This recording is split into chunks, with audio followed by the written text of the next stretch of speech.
Assalamualaikum warahmatullahi wabarakatuh. Kembali lagi di YouTube channel saya. Di video kali ini saya akan membuat video presentasi sederhana mengenai administrasi layanan khusus. Nah, layanan khusus. Kalau seperti yang kita tahu bahwasanya layanan itu adalah suatu kegiatan yang memberikan kenyamanan bagi pihak-pihak yang tentunya kita berikan layanan. Kalau administrasi dalam lingkup pendidikan, tentu kita memberikan pelayanan kepada siswa. Jadi khusus untuk siswa gitu ya. Nah, kemudian khusus berarti suatu kondisi tertentu. Artinya adalah suatu keadaan yang memang memberikan atau membutuhkan suatu perlakuan tertentu gitu ya.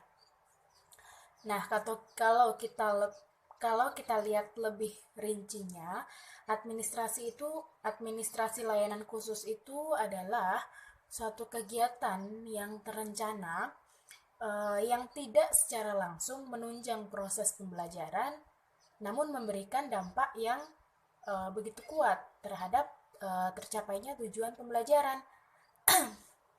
Artinya di sini suatu lembaga pendidikan, baik itu sekolah atau perguruan tinggi, itu memberikan layanan khusus kepada peserta didik atau mahasiswa yang tidak menunjang secara langsung terhadap proses pembelajaran gitu ya. Tapi memang harus wajib dimiliki oleh setiap lembaga pendidikan. Itu adalah pengertian secara lebih rincinya mengenai administrasi layanan khusus. Nah, setelah itu kita lanjut kepada jenis-jenis apa saja sih yang ada dalam administrasi layanan khusus. Nah, dalam administrasi layanan khusus ini ada yang pertama yaitu pustaka. Nah, pustaka ini kita sama tahu bahwa setiap lembaga pendidikan wajib memiliki pustaka. Karena pada dasarnya pustaka ini sangat penting ya untuk menunjang proses pembelajaran. Karena apa? Pustaka itu memiliki 4 fungsi. Yang pertama adalah fungsi pendidikan, itu pasti. Di mana pustaka ini memiliki fungsi sebagai sarana pendidikan yang menyediakan buku-buku sarana pembelajaran yang dibutuhkan oleh siswa. Kemudian yang kedua yaitu sarana informasi. Artinya pustaka itu harus memberikan informasi kepada setiap pengunjung mengenai apa saja yang ada dalam pikiran mereka, apa-apa saja yang menjadi pertanyaan bagi mereka, itu pustaka harus memberikan informasi tentang itu gitu. Kalau kita lihat pustaka itu seharusnya memiliki suatu komputer yang nantinya akan memberikan informasi kepada para pengunjungnya gitu ya. Nah, kemudian itu adalah fungsi informasi yang artinya memberikan informasi kepada pengunjung. Kemudian yang ketiga yaitu ada namanya fungsi rekreasi. Nah, apa sih fungsi rekreasi itu? Nah, fungsi rekreasi di sini bukan berarti setiap pengunjung yang di situ bisa jalan-jalan ke pustaka, enggak gitu konsepnya.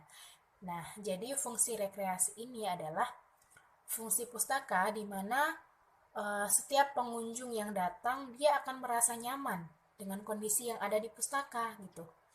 Jadi pustaka ini sebagai tempat yang membuat pengunjung merasa enak, merasa nyaman, merasa santai seperti halnya dia sedang berekreasi gitu. Berekreasi tapi juga sebagai sarana edukasi gitu ya. Nah, jadi untuk menunjang atau untuk mendukung tercapainya sarana rekreasi ini tentunya suatu perpustakaan itu harus dilengkapi dengan sarana-sarana yang menunjang kenyamanan. Apa saja? Misalnya nih AC gitu ya, buku-buku yang terjamin kualitasnya gitu. AC itu sangat penting ya dalam pustaka. Karena apa? Karena itu membuat pengunjung merasa nyaman.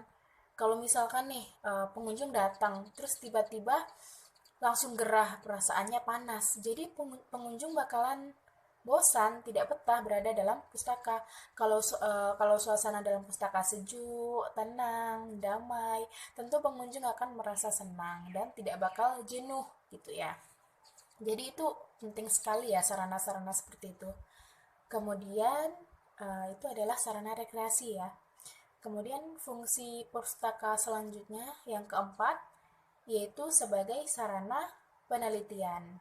Artinya di sini pustaka berguna untuk menunjang atau memberikan layanan tentang apa-apa saja yang ada dalam pertanyaan siswa. Bisa juga sebagai sarana penelitian, misalkan ada siswa yang ingin atau siswa atau mahasiswa yang akan mengerjakan tugas-tugas akhir gitu. Jadi disitulah bisa dilakukan dengan studi pustaka.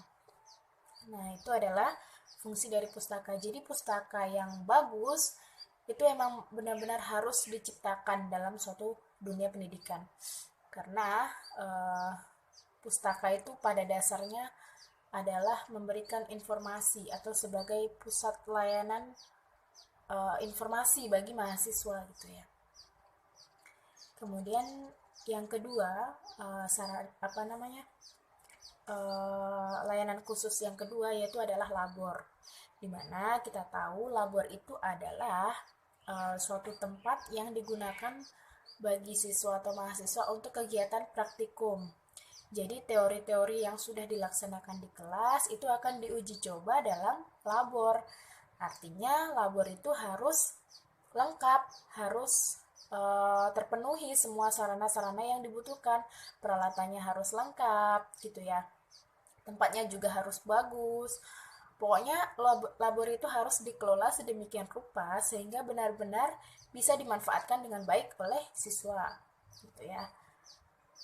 Kemudian yang ketiga yaitu UKS. Nah, kita tahu UKS itu rata-rata sekolah ada ya UKS.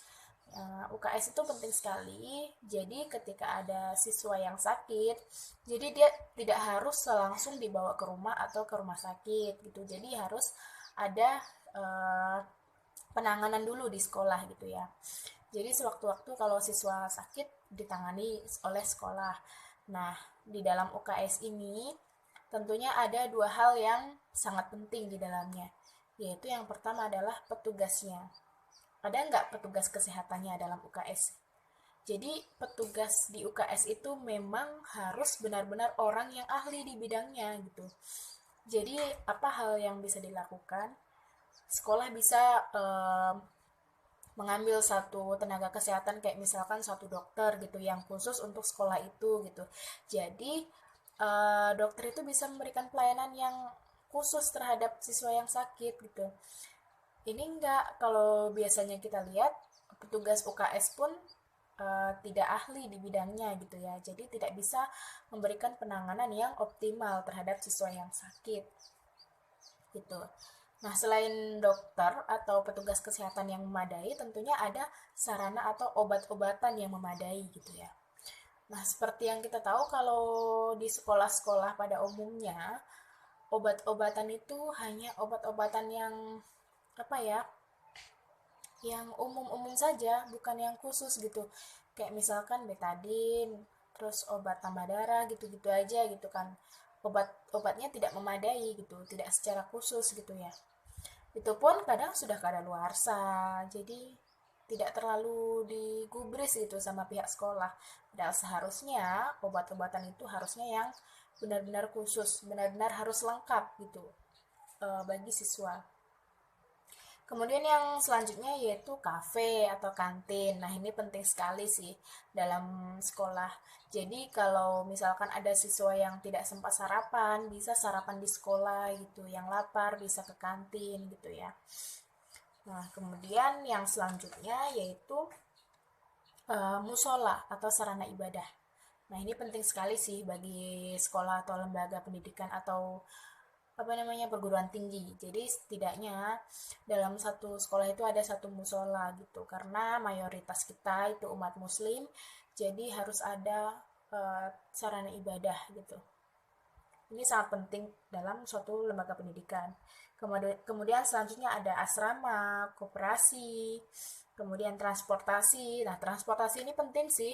Kalau misalkan satu kelompok siswa ada yang ingin studi banding misalnya, jadi harus ada transportasi. Kalau nggak ada transportasi, jadi terpaksa harus menyewa gitu kan. Jadi rasanya kalau ada transportasi milik pribadi, milik sekolah, itu kan lebih enak, jadi tidak perlu menyewa ke sana ya kan. Itu pentingnya transportasi. Kemudian yang selanjutnya, yang sangat tidak kalah penting, yaitu toilet. Nah, jadi toilet ini sangat penting dalam suatu sekolah. Bayangkan aja kalau misalnya kita lagi belajar nih, terus tiba-tiba kita kebelet. Terus kita lihat toiletnya bau. Tentu kita nggak enak kan jadinya kan. Jadi dalam suatu sekolah, toilet itu memang unit terpenting sih bagi saya ya, unit terpenting yang harus ada dalam sekolah, yang wajib dijaga kebersihannya, wajib ada petugasnya gitu setiap harinya ya. Jadi kalau toilet kita bersih, tentu kita nyaman kan pada saat mau ke toilet.